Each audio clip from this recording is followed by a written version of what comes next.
If you're replacing your windshield or simply repainting your car, you may have noticed your outer cowl grille panel is in need of replacement. The rust and corrosion are a common culprit to damaging your cowl grille over the last several decades. Hey, I'm Dennis and welcome back to our OPGI product feature powered by Resto Parts, Original Parts Group's in-house brand.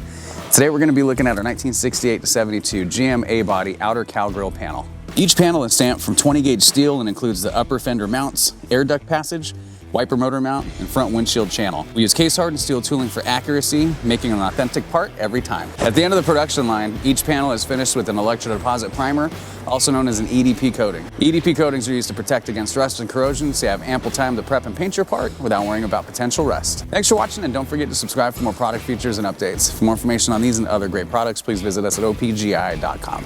Call us today or use our fast, convenient website.